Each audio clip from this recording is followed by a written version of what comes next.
Hey everyone, ArchTalko here, welcoming you to UnDDDefeatable, a series where I rip off a start a third and continuously fight as King DDD out for glory until I lose, which is never, because even if I lose the match, I win in life. This is the way of us DDD mains. Take it to heart.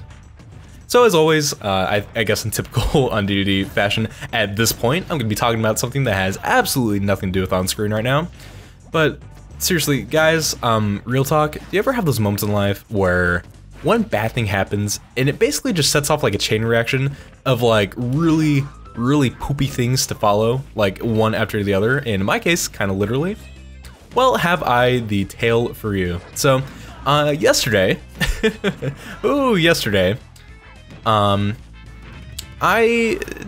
typically like when I make breakfast, I either make myself pancakes or eggs and bacon. That's been my like go-to for the past several weeks now. Yesterday, though, I was getting low on stuff, and I was like, you know what, I'm kind of craving some fast food. So, you know, I decided, hey, I'm going to go to McDonald's, and I'm going to take my puppy with me. We're going to go like on a little car ride adventure. Also, get wrecked, Marth. Aha. I'm on a pretty decent sleep schedule, right? And I usually go to bed around like 11 now, and wake up around like 6 or 7. Definitely by 7, I always give my puppy her breakfast. So, give her the breakfast, take her outside to go potty, and then we are on our way to McDonald's for my food. On the way back, as we're beginning to pull into my apartment, not quite, we're like in the left-hand turn lane to get there, Charlotte, that's the name of my puppy, starts gagging. This is a red flag because she's thrown up on me 2 times before this, and each time, there's never been a time where she hasn't gagged in like that pattern and she like hasn't thrown up. So I'm like, okay, this is probably inevitable. It's probably gonna happen. My car, my 2012 Impala, has no leather. It's completely like cloth upholstery. So the first thought that goes in my mind is, oh crap, I don't want like a bucket of, you know, dog barf all over this cloth interior. So as I'm still driving, right, I'm still trying to like turn left and stuff, I manually take Charlotte's head, not forcefully, but you know, as gently as I can, and move her snout into the cup holder. You know, I take my large cup of Sprite out, and you know, I'm holding that in my lap, you know, with my dog's head in one hand and me desperately trying to like turn left with the steering wheel in the other hand. Pretty crazy stuff. So sure enough, she barfs. She basically fills up like both of the cup holders. Like, for as pretty small of a dog as she is, I am constantly amazed by it, like how much comes out of both ends of her body, actually. I'm just gonna leave it at that. So, oh my god. So I pull in, I get to my parking spot, and you know, immediately my mind's going like, okay, I could take her inside the apartment, but I don't want this barf to be like stanking up my car, so I'm gonna get it out ASAP. So we get out. I have to decide on some way to like tie her up, basically, because you know she's always a pretty happy puppy. Even after she barfed, she was just acting like nothing happened and was still like, you know, jumping around the car and stuff. Didn't want that to happen while I was trying to clean up though. So I decided to tie her leash up between the tire spokes of my car. As I'm tying it up, right, as both hands are occupied with me not only trying to restrain Charlotte because she had seen like a squirrel and was trying to run away from me, you know, both hands are trying to tie this knot around the spokes.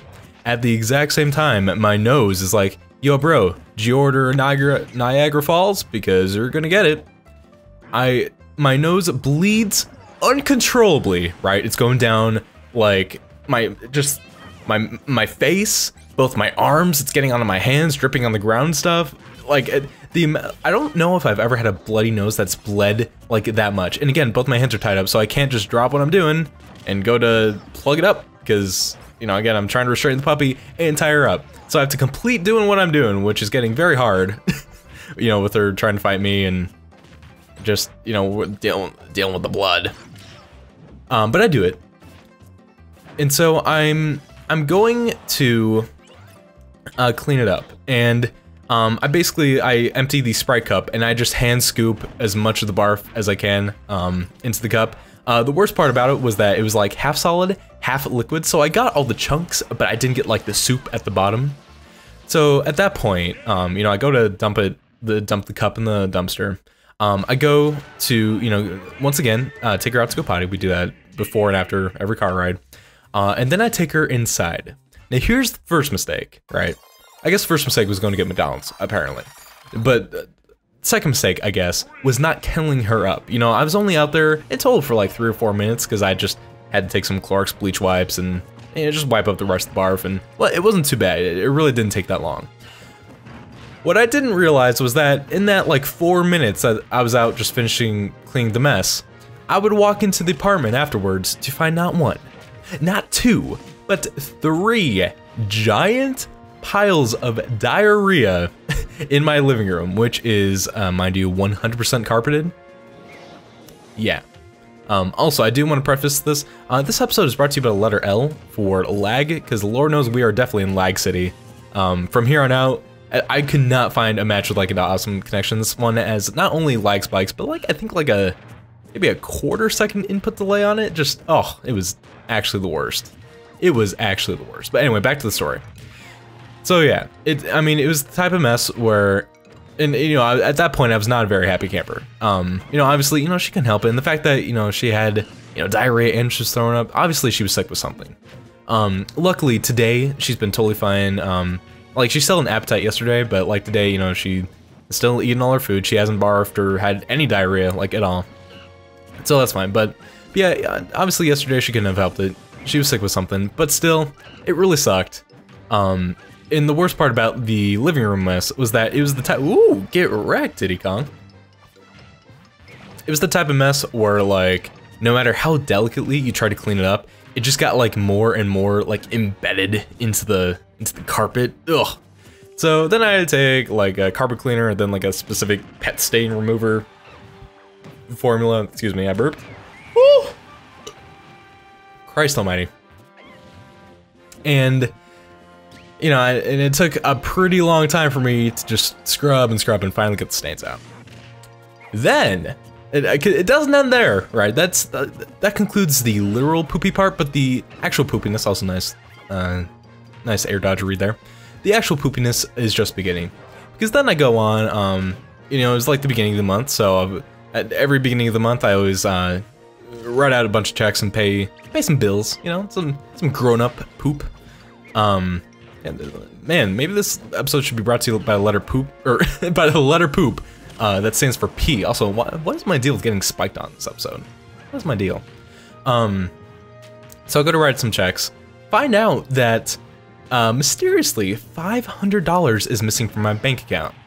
Mind you, I'm not exactly rolling in the dough. You know, that's like 2 paychecks for me.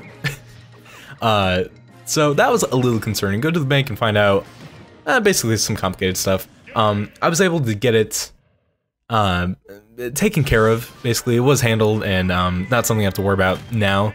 But you know, again, at the time, after having to deal with all that stuff and then immediately find out about a missing $500, not the greatest. So that was basically my day in a nutshell. And then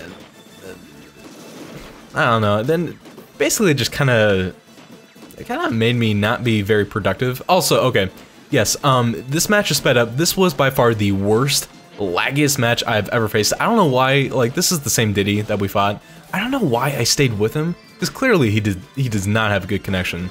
And I think it's a little harder to see with it sped up, but I can promise you, it was like every second or two, there was a massive lag spike. At one point, just like the worst input lag, just, oh, I would have SD'd in any other circumstance had it not been me recording a UnDDDefeatable. It was that bad. Ugh. Ugh, Molo, get your poop together, man. Life priorities. But anyway, wow, that was a pretty long-winded walkthrough of my day yesterday. But yeah, in the comments, have you guys ever had like a similar experience? Because I feel like we all go through that once in a while, you know? Ooh, look at that, even sped up that one lasted a while. Oh, beautiful. So anyway, that's my rant. I guess we can actually start talking about Smash now, but I mean, this is, man, I kind of wish I would have rambled on for like 2 minutes longer. So we could like begin on a non-sped up match. Bounty Hunter Extraordinaire. Maybe like in the games, but in this non-canon experience, man, she is the anonym of extraordinaire. Let me just tell you. Ooh. That's one thing. I've done it a few times now. But one thing that's really fun and pretty dang satisfying to do is DDD is that the first 2 hits of her jab lead to a lot of really cool stuff. Because if you space it right, if you hit with the tip of the hammer, the second hit of DDD's jab combo like really pulls your opponents into you, which is how you get off things like the infinite jab combo and the chain grab. Well, not the chain grab, but the infinite jab combo basically. Oh, and there it is, and we ended off with a snipe, which is just the most fitting way, really, to deal with people like freaking Molo. But one of the coolest things that the jab combo can lead up to is a grab. You time it right, you know, they'll be pulled directly into the grab, and then you can really follow up with some super neat stuff. And so basically, I said that because at one point, I was spurred on to say that because that's what we did. So anyway, we have Mechanical. It's Zero Suit Samus again, another laggy match. Going for a random up B. I mean, up B for Zero Suit Samus is actually a really good out of shield option. But it's really good when I'm next to you out of shield. It's also, yeah, the lag. That's an advantage. Don't worry though, boys. We'll pull through. We'll pull through. But yeah, the other thing with like the up B is that you kind of have to be like either right below the opponent or like right next to them in order for like all the hits to connect. It's really hard to get that final blow that does like all the knockback. If you hit like with like a middle part of the attack. So, you know, just something to keep in mind. You know, going for the most optimal punish. The down. What? As a Zero Suit Samus main, I'm Mechanical. I'm not angry, just disappointed. You know. Of course, again, I mean, I'm a pretty big noob. I'm a scrub lord, so really shouldn't be like criticizing people on for glory. Because Lord knows, man, I got so many bad habits. I shouldn't complain. You know.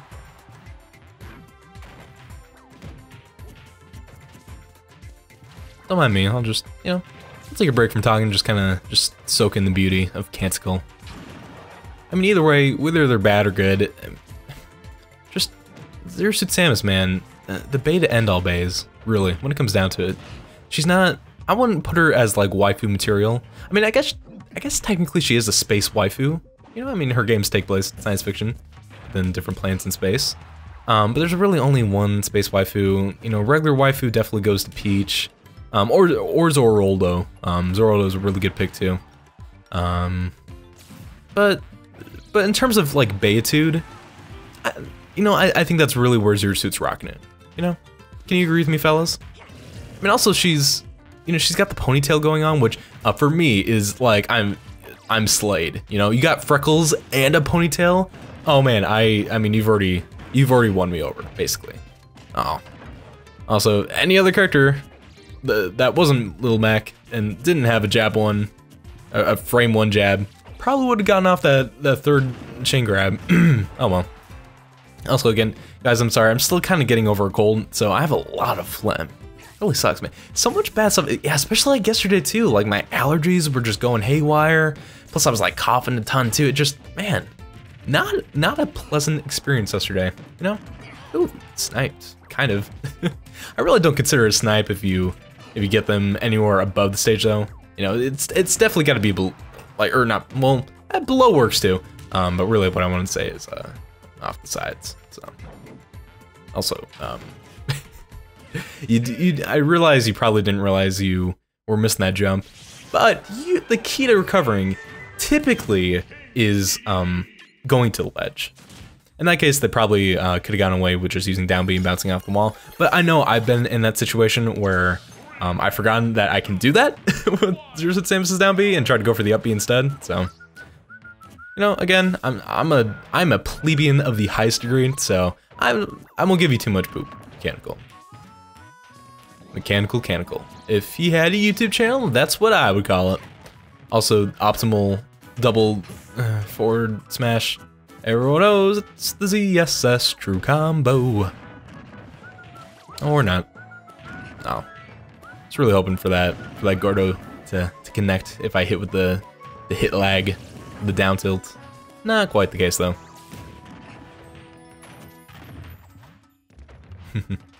Now, when you saw, oh, okay. You know, Up B does a lot of damage, man. You don't want to steal that poop though. It's one of her like best kill moves, man. Anyway, something about Gordos, right? Typically they're just kind of viewed as, you know, DDD's kind of like mediocre zoning move. But one thing that I always kind of view them as too, especially like, AAA gameplay come to you live. But one way that I kind of view the Gordos, besides just being DDD's zoning tool, is kind of like a smash attack, you know? If you time it right and you get your opponent to get hit not only with the Gordo, but with also the hammer swing, that does a whopping 24%, which is actually ridiculous. Actually ridiculous. Also, optimal punish, go me. But anyway, man, he is a fan of that up B. I mean, he's probably landed more up Bs this match than I ever have in like my life. So kudos to him, basically. But that's one thing. Like too, if someone shoots a projectile at you, if you time it just right, your hammer swing will get rid of the projectile, so it won't get bounced back to you, and it'll still go to them. A lot of times when characters use projectiles, like when Zero Suit Samus uses the stun laser, or like Duck Hunt throws out the, what's it called? What's the side B? What are those things? The birdie? Is that what it's called? Clay pigeon. When he throws that out, usually the end lag will be right, where if you time it right, they'll still be finishing that animation by the time Gordo gets to them. So, just another way to kind of like look at them. A lot of people have actually said that Gordo is one of DDD's most useless moves. I highly disagree. Obviously, because I'm whipping that poop out like every 5 seconds, but no, seriously, man. Truth be told, I think when you play DDD and when you're using the Gordos, you really have to think of Gordos less as a projectile and more of like a secondary character, like Luma, you know? Yeah, actually, yeah, I would say that's pretty good analogy for it, you know? Or just like as his own like active hitbox. Also, at that point, I'd realized, oh man, this is probably gonna be the last match, and I haven't had a single Jet Hammer KO. So luckily enough, he rolled right into it, so. Thank you so much, Canical. You know, you helped me fulfill the quota, which I was desperately lacking in, so. Anyway, that's gonna be it for today. Thank you so much for watching me play. As always, if you have any tips for DDD, poor favor, please leave them down in the comments below. Lord knows I definitely need them. And as always, I will see you for the next episode of UnDDDefeatable. Bye!